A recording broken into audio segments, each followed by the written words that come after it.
Hi hello welcome to லாவேஸ் the shades. இன்றைக்கி நம்ம போர்ட்ரைட் கம்போசிஷன் எப்படி பண்ண போகிறோன்னு பார்க்குறோம்.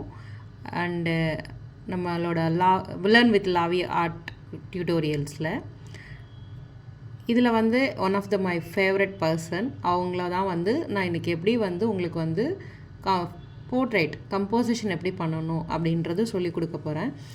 நம்ம நிறைய ஐஸ் நோஸ் லிப்ஸ் எல்லாம் வந்து தனித்தனியாக எப்படி வந்து ஒர்க் பண்ணுறதுன்னு பார்த்தாச்சு.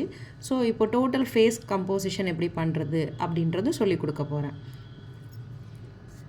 ஸோ ஃபஸ்ட்டு நம்ம வந்து பிக்சர் சூஸ் பண்ணும்போது அதை வந்து எப்படி வந்து நம்ம ஸ்டார்ட் பண்ணணும் அப்படின்னு ஆஸ் எ பிகினராக வந்து நீங்கள் என்ன பண்ணணுன்னாக்கா ஃபஸ்ட்டு வந்து ஐஸ் தனியாக நோஸ் தனியாக லிப்ஸ் தனியாக நீங்கள் ப்ராக்டிஸ் பண்ணணும். இந்த ஒரிஜினல் பிக்சரை வந்து நான் கண்டிப்பாக வீடியோவோட கனெக்ட் பண்ணுறேன். ஸோ அதில் உங்களுக்கு ரெஃபரன்ஸ் இருந்துக்கிட்டே இருக்கும். ஸோ ஃபஸ்ட்டு வந்து இவங்களோட ஃபேஸ் வந்து கொஞ்சமாக லைட்டாக வந்து பெண்டாக இருக்குது. ஸோ அந்த பெண்டானதுக்கு ஏற்ற மாதிரி நான் வந்து லைன்ஸ் போட்டுக்கிறேன். ஸோ இது வந்து இந்த பேப்பர் சைஸை பொறுத்து நம்ம ட்ரா பண்ணணும். நம்ம என்ன பேப்பர் சைஸ் எடுக்கிறோம், அதில் வந்து எப்படி வந்து நம்ம வந்து ட்ரா பண்ணணும் அப்படின்றது இருக்கும். ஸோ வந்து நம்ம பேப்பர் சைஸ் விட பெருசாக ட்ரா பண்ணிடக்கூடாது. ஸோ இந்த பேப்பரில் அவ்வளோ ஃபேஸ் வந்தால் கரெக்டாக இருக்கும் அப்படின்றது நமக்கு தெரியும் இல்லைங்களா. ஸோ அந்த சைஸ்க்கு வந்து ஃபஸ்ட்டு வந்து ஐஸ் நோஸ் லிப்ஸ் வந்து நம்ம வந்து ஃபஸ்ட்டு வந்து இது பண்ணிக்கணும். ஸோ இதில் வந்து எனக்கு இங்கேருந்து இங்கே வரையும் ஃபேஸ் அப்படின்றது வந்து இது ஹேரோட ஸ்டார்டிங் பாயிண்ட்டு. ஸோ ஹேரோட ஸ்டார்டிங் பாயிண்ட்லேருந்து சின் வரையும். ஸோ இதில் வந்து நான் ஃபஸ்ட்டு வந்து ஒரு பெண்ட் லைன் போட்டிருக்கேன். பிகாஸ் வந்து உங்களுக்கு ஃபேஸ் பொறுத்த வரையும் ஃபேஸ் எப்படி இருக்கும்னாக்கா ஸ்ட்ரைட்டாக இருந்ததுன்னா இப்படி இருக்கும் இல்லையா. அதே மாதிரி ஒரு சைடு வந்து டில்ட்டாக இருந்ததுனாக்கா இப்படி இருக்கும். ஸோ இதுவுமே வந்து ஒரு ஸ்பியர் மாதிரி தான். ஸோ அதனால் இதுவுமே ஒரு பால் மாதிரி தான். ஸோ அதனால் வந்து உங்களுக்கு வந்து அந்த மாதிரி பெண்டாக இருக்கும். ஸோ இப்போ பெண்டாக வந்து இருக்கிறதுனால நான் அதே மாதிரி ட்ரா பண்ண போகிறேன். ஸோ இப்போ வந்து இன்றைக்கி ஸ்கெட்சிங் அந்த கம்போசிஷன் மட்டும்தான் சொல்ல போகிறேன். ஸோ ஆஸ் யூஷுவல் நான் சொன்ன மாதிரி ஈக்குவலாக 3 பார்ட்ஸாக டிவைட் பண்ணிக்கணும். இதுக்கு வந்து இதை மிடில் இருந்ததுனாக்கா இதுக்கு இந்த பக்கம் எவ்வளோ இருக்கோ இந்த பக்கமும் அவ்வளோதான் இருக்கணும். பட் ஆனால் அவங்க ஃபேஸில் வந்து ஐஸ் வந்து கொஞ்சம் ஒரு பக்கம் ஐ வந்து கொஞ்சம் சின்னதாக இருக்கும். பிகாஸ் ஒரு காது தெரியாத மாதிரி அவங்க வந்து போஸ் கொடுத்துருக்காங்க. அப்படின்னா 1/3 போஸ் கொடுத்துருக்காங்க. நான் 1/3 சொல்லும் போதெல்லாம் என்ன அர்த்தம், ஏதாவது ஒரு சைடு வந்து காது வந்து கிளியராக தெரியலை இல்லை கொஞ்சமாக தெரியுது அப்படின்ற மாதிரி இருக்கும். ஸோ ஃபஸ்ட்டு வந்து அவங்க வந்து கொஞ்சம் மேலேக்கா பார்க்குறாங்க. அப்படின்னா அவங்க வந்து ஒரு சோஃபாவில் உட்காந்துட்ருக்காங்கனாக்கா ஸோ கேமரா வந்து அப்வர்ட்ஸில் மேலே இருக்குது, மேலே பார்க்குற போல் இருக்குது. ஸோ அதுக்கேற்ற மாதிரி தான் ஃபேஸோட டில்ட்டும் இருக்கும். ஸோ இப்படி தான் அவங்க வந்து ஐலாஷஸில்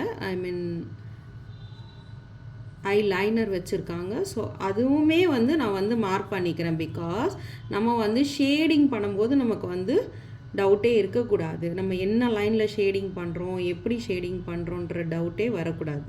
அவங்க மேலேக்கா பார்க்குறாங்க, லைட்டாக கொஞ்சம் மேலே தலையை தூக்கலைன்னா கூட அவங்க கண் வந்து மேலேக்கா பார்க்குறாங்க. அதே மாதிரி எப்போவுமே ஐப்ரோஸ் ட்ரா பண்ணும்போது அந்த ஐப்ரோஸோட வந்து அந்த ஷேப் இந்த சென்ஸ் அந்த டைரெக்ஷன் எப்படி இருக்குன்னு பாருங்கள். ஸோ அந்த டைரெக்ஷன்லேயே நீங்கள் வந்து பென்சிலை மூவ் பண்ணிவிட்டு அந்த ஐப்ரோஸை கொண்டு வரணும். அப்போ தான் வந்து எக்ஸாக்டாக அவங்களோட ஐஸ் மாதிரி இருக்கும். நமக்கு ட்ராயிங்லே தெரியணுன்னாக்கா கண்டிப்பாக அப்படி தான் பண்ணணும். ஸோ நான் ஒரு சைடு ஐ ட்ரா பண்ணியாச்சு. ஸோ இன்னொரு சைடு ஐ ட்ரா பண்ணும்போது கண்டிப்பாக ரெஃபரன்ஸ் பிக்சர் வந்து உங்களுக்கு மேலே தெரிஞ்சுன்னு இருக்கு இல்லைங்களா. ஸோ அதில் பார்த்து நீங்கள் இது பண்ணுங்கள். அதில் பார்த்து ரெஃபரன்ஸ் பார்த்துக்கிட்டே வாங்க. ஸோ இப்போ வந்து நான் வந்து இந்த ஐ வந்து கொஞ்சம் சின்னதாக இருக்கும் கம்பேரிட்டிவ்லி. இப்போ நான் பாருங்கள், இங்கே வரையும் போட வேண்டிய லைன் இங்கே வந்து மாற்றிக்கிட்டேன். பட் அந்த லைனுமே நான் வந்து டிஸ்கிரைப் பண்ணியிருக்கேன் பிகாஸ் உங்களுக்கு தெரியணும். ஸோ அந்த லைன் வேணால் நான் ஷேடிங்கில் வந்து நான் அதை வந்து இது பண்ணிப்பேன். இது எப்போவுமே லைட்டாக ட்ரா பண்ணிக்கோங்க. எவ்வளோ லைட்டுன்னா உங்களுக்கு மட்டுமே தெரிஞ்சாலே போதும் இல்லைங்களா. ஸோ இது வந்து ஜஸ்ட்டு ஒரு அவுட்லைன் தான், உங்களுக்கு மட்டும் தெரிஞ்சால் போதும். நான் வந்து உங்களுக்கு எல்லாருக்கும் புரியணுன்றதுக்காக டார்க்காக ட்ரா பண்ணுறேன். இதை வந்து இதுவாக எடுத்துக்காதீங்க. கண்டிப்பாக நீங்கள் வந்து லைட்டாக ட்ரா பண்ணுங்கள். அதே மாதிரி ஐபால் ஐபாலோட ஷேப் ரொம்ப ரொம்ப முக்கியம். அது வந்து பர்ஃபெக்டாக ஐபால் வந்து 2 ஐபாலுமே ஒரே சைஸில் இருக்கணும். எவ்வளோ வந்து விசிபிளாக இருக்குது, எவ்வளோ வந்து கண்ணுக்குள்ளர வந்து இதுவாக இருக்குது, மறைஞ்சிருக்கு அந்த ஐ ஐ ஐப்ரோக்குள்ள இல்லை சாரி அப்பர் ஐலேஷ்குள்ளே வந்து எவ்வளோ மறைஞ்சிருக்கு அப்படின்றத பார்த்துட்டு நீங்கள் ஒர்க் பண்ணணும். ஆஸ் இட் இஸ் நான் சொன்ன மாதிரி மேலேருந்து ஸ்டார்ட் பண்ணி தான் இந்த ஐப்ரோவோட ஷேப் டைரக்ஷன் எப்படி இருக்கோ அதே மாதிரி இங்கே வரும்போது லைட் ஆகுதுன்னா அதே மாதிரி லைட்டாக தான் கொடுக்கணும்.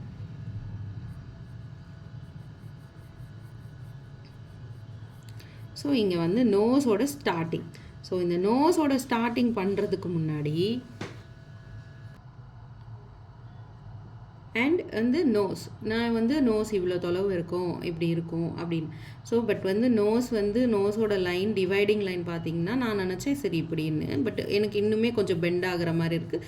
இங்கே தான் வந்து அந்த டிவைடிங் லைன் வர மாதிரி தோணுது. ஸோ எப்போவுமே வந்து இதுக்கு நேராக இந்த சைடு இருக்கிற நோஸோட இது இருக்கும், அப்புறம் இதுக்கு இந்த சைடு இருக்கும்.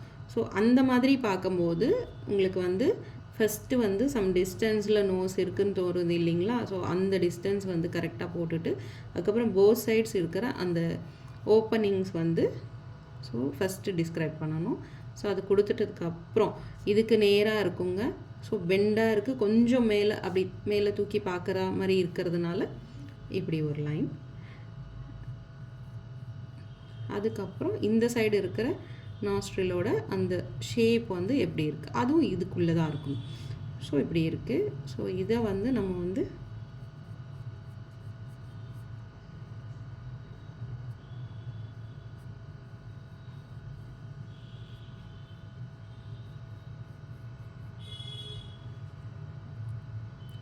ஸோ இதுக்கப்புறம் மொத்தமாகவே நம்ம வந்து ஷேடிங்கில் தான் காமிக்கணும் நோஸ் பொறுத்த வரையும். இதுக்கப்புறம் நான் நினச்சேன் இங்கே வரும் லிப்ஸு அப்படின்னு சொல்லிட்டு, பட் இன்னுமே கொஞ்சம் எனக்கு கீழே இறங்கி போகிற போல் தோணுது. ஒன்ஸ் நான் இதை பார்க்கும்போது பிக்சர் பார்க்கும்போது நான் ஏற்கனவே சொன்ன மாதிரி இதுக்கு நேராக அப்புறம் இதுக்கு நேராக. ஸோ இப்படி இருக்கும்போது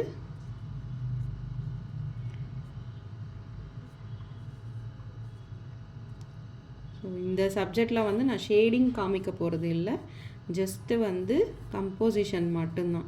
பிகாஸ் கம்போசிஷன் தான் ரொம்ப முக்கியம், ட்ராயிங் தான் ரொம்ப முக்கியம். அதுக்கப்புறம் ஷேடிங் என்ன வேணாலும் பண்ணிக்கலாம். நமக்கு வந்து கம்போசிஷன் பண்ணும்போதே வந்து அந்த ஃபேஸ் வந்து 100% நமக்கு வந்த மாதிரி தெரியணும். அதுக்கப்புறம் தான் நம்ம வந்து ஷேடிங் பண்ணால் அது நல்லாயிருக்கும். ஒன்ஸ் ஷேடிங் பண்ணிட்டா எதுவுமே சேஞ்ச் பண்ண முடியாது. அதே மாதிரி நான் சிங்கிள் பென்சிலில் சொல்கிறேன், இதுக்கெல்லாம் டூல்ஸ் எல்லாம் தேவைப்படாது, பார்த்து நீங்களும் கற்றுக்கோங்க. ஸோ ஏற்கனவே சொன்ன மாதிரி லோயர் லிப் வந்து பல்ஜாக இருக்கும் எப்போவுமே. அவங்க அழகாக வந்து லிப்ஸ்டிக் போட்டிருக்காங்க. ஸோ நமக்கு வந்து ஈஸியாக வந்து நம்மளோட அந்த பாயிண்ட் வந்து ஈஸியாக தெரியும். நம்ம எப்படி வந்து அந்த லிப்பை வந்து கொண்டு போகணும், எப்படி வந்து நம்ம ஷேடிங் பண்ணணும் அப்படின்றது தெரியும். ஸோ சிரிச்சிட்டு இருக்கிறதுனால கண்டிப்பாக வந்து இப்படி தான் இருக்கும். ஸோ இந்த இடம் ஆக்சுவலாக இது வந்து டிஃபைன்டாக இருக்காதுங்க. ஜஸ்ட்டு வந்து ஷேடிங்ஸ்லேயே உங்களுக்கு எவ்ரிதிங் வந்து இருக்கும். ஸோ நீங்கள் ஷேடிங்ஸ்லேயே காமிக்கணும். அது வந்து டிஃபைன்டாக ஒன்றும் பண்ண வேண்டிய அவசியம் கிடையாது. ஸோ இப்போது இது வரையும் ட்ரா பண்ணியாச்சு. இப்போ நம்ம என்ன பண்ண போகிறோம்னாக்கா, இப்போ வந்து ஃபோர் ஹெட்டு, அதுக்கப்புறம் ஹெட்டு. ஓகேவா?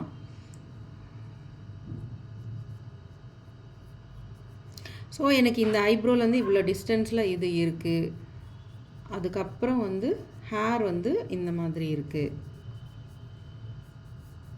ஸோ கரெக்டாக நெத்தியில் வந்து நான் வந்து ஸ்பாட் இங்கே சொல்லியிருந்தேன், இப்போ கொஞ்சம் மேலே வரையும் தூக்கி போகுது. ஸோ இப்படி இருக்குது. அதுக்கப்புறம் ஹேர் வந்து இப்படி வருது. ஸோ ஒரு பெண்டு. ஸோ இங்கேருந்து இது எவ்வளோ டிஸ்டன்ஸ் அப்படின்னு பார்த்துட்டு ஒரு இதுலேயே நம்ம வந்து அழகாக வந்து டிசைட் பண்ணிடலாம். ஸோ இதில் வந்து எவ்வளோ டிஸ்டன்ஸில் இருக்குது இந்த ஃபேஸோட அவுட்லைன்.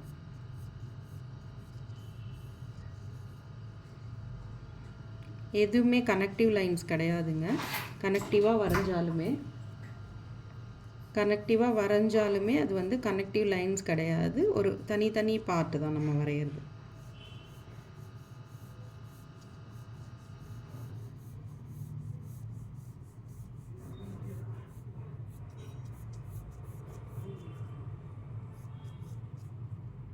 ஸோ இப்படி அவுட்லைன் போட்டாச்சு. இதுக்கப்புறம் வந்து இது எவ்வளோ டிஸ்டன்ஸில் இருக்குது. ஸோ இந்த எப்போவுமே வந்து ஐப்ரோக்கு நேராக அந்த நோஸோட இந்த எண்டிங் பாயிண்டில் வரையும் இருக்கும் நம்மளோட காது. ஸோ அந்த காது வந்து இவங்க கொஞ்சம் லைட்டாக டில்ட் ஆன மாதிரி இருக்குது இல்லைங்களா ஃபேஸு. ஸோ அதுக்கேற்ற மாதிரி நம்ம வந்து இது பண்ணணும்.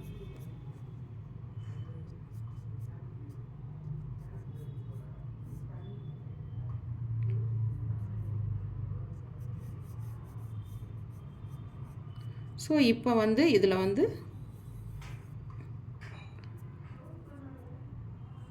நல்லா அழகாக வந்து அந்த ஜுவல்லரி வந்து நம்ம வந்து ஃபஸ்ட்டே வந்து ட்ரா பண்ணி வச்சுக்கணும். அதுக்கப்புறம் தனி ட்ரா பண்ணலாம் அப்படியெல்லாம் ஒன்றும் கிடையாது. ஃபஸ்ட்டே ட்ரா பண்ணணும்.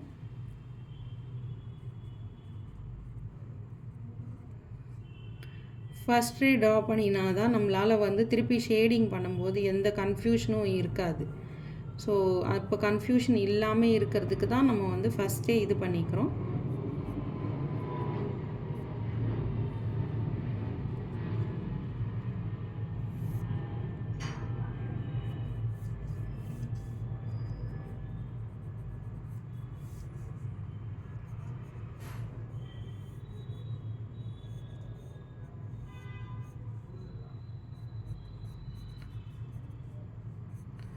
ஸோ இப்போ வந்து என்னெல்லாம் வந்து நம்ம வந்து நினைக்கிறோமோ அது எல்லாமே வந்து நமக்கு இந்த இடம் வந்து ஷேடிங் பண்ணணும், இந்த இடம் வந்து இப்படி தான் இருக்கும் அப்படியெல்லாம் நம்ம நினைக்கிறோம் பார்த்தீங்களா. ஸோ அந்த இடம் எல்லாமே டிஃபைன் பண்ணிடணும். ஸோ இந்த சைடு இருக்கிற கம்மல் எல்லாமே. ஸோ அகைன் வந்து இப்போது அந்த ஹேரோட இந்த ஹேர் பார்த்திங்கன்னா என்ன மாதிரி நமக்கு வந்து அப்பீரன்ஸ் இருக்கோ அதே அப்பீரன்ஸில் தான் நம்ம வந்து ஒர்க் பண்ணணும். ஸோ அது ஒரு இது மாதிரி போடக்கூடாது, ஒரு டொப்பா மாதிரி போடக்கூடாது.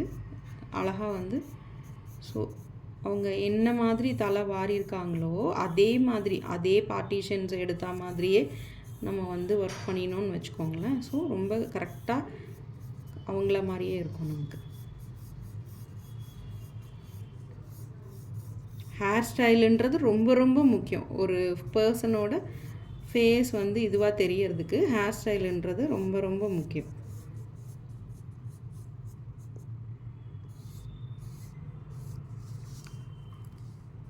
ஸோ இப்படி தாங்க வரையணும். இதுக்கப்புறம் அந்த காதில் இருக்கிற அந்த டீட்டெயிலிங்ஸ் எல்லாத்துக்குமே வந்து லைன்ஸில் வந்து நீங்கள் வந்து ஒர்க் பண்ணினாலும் அந்த லைன்ஸ் வந்து நல்ல ஷார்ப்பான லைன்ஸாக இருக்கக்கூடாது. எல்லாமே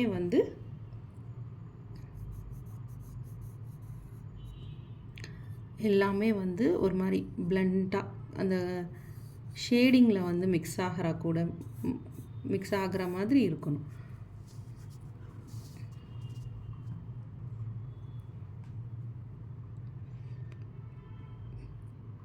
என்னெல்லாம் டீட்டெயில் கொடுக்கணும்னு நம்ம நினைக்கிறோமோ அத்தனை டீட்டெயிலும் ட்ராயிங்லேயே கொடுத்துடணும். ஸோ அப்போ தான் நமக்கு வந்து வரையும் போது ஈஸியாக இருக்கும்.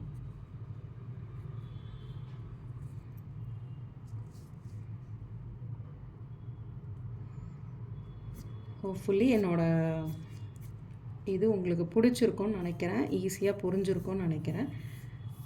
எல்லாம் ட்ரை பண்ணுங்கள், நல்லா ப்ராக்டிஸ் பண்ணுங்கள், ஒர்க் பண்ணுங்கள். Thank you. Thanks for watching.